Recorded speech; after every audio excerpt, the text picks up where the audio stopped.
So now we're looking forward to Week 9. Week 9 is ice brewed for a crisp, bold taste. I'm going to take shot number 9 because the Jagernauts are kicking... Oh, gentlemen, don't mind it. The Jagernauts have the new Kickheads in the first game. Wow, I hate the Jagernauts right now. And this can did not lie one bit about how great it sounded or tasted. Is it crisp and bold? Definitely. Both? Definitely. I think the quality shows in every beer they brew. In fact. They do take pride in it. Yeah, they do. Anyway, we got some kickball to play in Week 9. Apparently, the Jagernauts, who, despite our setback this past week, you know what? You guys are going to come back. You're not going to hurt me like you hurt me in Week 8. You're angry. You're purple. You're going to take it to the new Kickheads. They're going to win by 5 runs. I'm going to have to go a little different on this one. Jagernauts, I think Dan Moore, he's going to have the moves like Mick Jagger, and he's going to score a lot, probably like Mick Jagger. I'm going to have to go at least 5.5 on this one. A rebound week against the new Kickheads. New Kickheads, not so impressive in my book. No offense. You're going against, the Jaggers. A negative 32 run differential. You don't have to say no offense. Hey. No offense. Yeah. I think the Jagernauts are probably going to be a little angry going into this week. Just that they are coming off. It was a good tie. They came back to tie it when they were losing by 3 or 4 runs at one point. But I think they're going to kind of take them to the woodshed. The new Kickheads. Behind the woodshed. Behind the woodshed. I think the new Kickheads are a social team. And the Jagernauts are a social team that know how to play kickball. So that's kind of the difference. I'd say I would even go 6.5 runs. I think they're going to take it to them. I really do. So you got 6.5. I'm at 5.5. You're at 5. So 5.5 or 6. We don't like the round numbers. We'll go down to 5.5 if everyone can live with that. Jagernauts by 5.5 runs. Then we got George and his Battlestar Ballsacks against the cameraman with the foul balls. Mr. Wellbrock has a rule every week in the gambling lines. You respect a man in his own house. We are no longer in your house. You are going to get... The Battlestar, just like the Jagernauts, haven't won a game.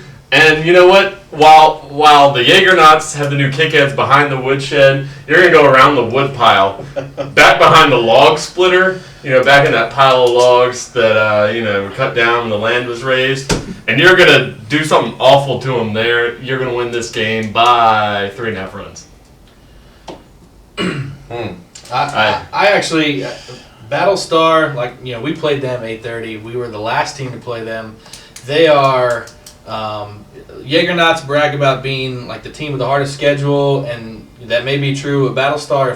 If they aren't there, they are easily second. And I think record doesn't necessarily show it. Battlestar is much better than the record shows. They play foul balls this week. They're a bunch of classy guys on the foul ball. Their catcher, good looking guy. Good pecs. Pecs do not win, according to Matt Wellbrock.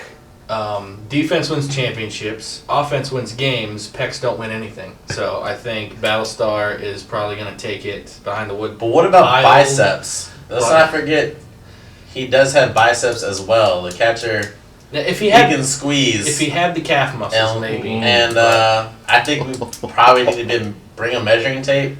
Yeah. I'm probably calling close to 20s on that. Dubs. Dubs. I'm still, regardless, I'm going 4.5 Battlestar. All right. Yeah, George, any other thoughts about the game? Obviously, you can't pick a line. Yeah, I can't pick a line. Obviously, my feelings on this one. This is a rebound week, just like this is what foul ball is going to be for us this week. I think it's going to be a landslide victory. I think Joe leaves his contacts at home.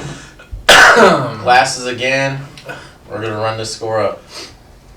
So whatever you guys decide. So run it up by 4.5. Yeah. Battlestar? That sounds good. All right, that sounds good. Yeah. Dump the foul balls and move right along to free balling versus JKI. Free balling got a 6:30 game, so you know they've got some strategy for those 6:30 games. They might not need it this week against JKI. Free balling sort of got their first win of the season last season.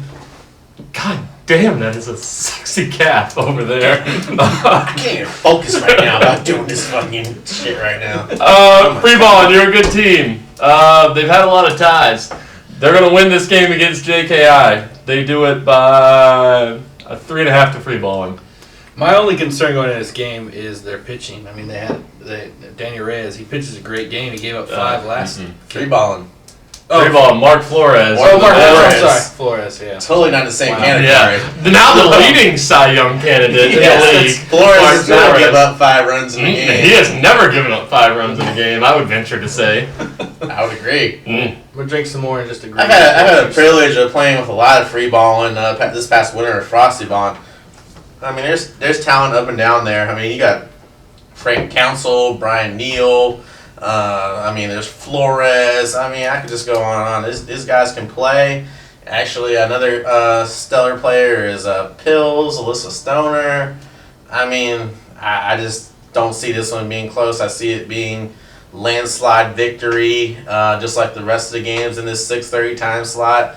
I'd almost venture to say 5.5 because I believe they're just going to wax the board with JKI. You know Sorry, what? JKI. You ran off those Bad. names, and I think I'm going to move mine up to you. I think I'm okay with the 5.5 here. Yeah, even though I obviously don't know what I'm talking about, 5.5 sounds awesome. Yeah. Hey, let's do it, man. 5.5 runs to free ball, and that wraps up the 6:30 games. Holy Frosty balling, shit. represent. We'll be back with the 7:30 gambling lines and previews. Good Lord willing. Thanks for sticking around.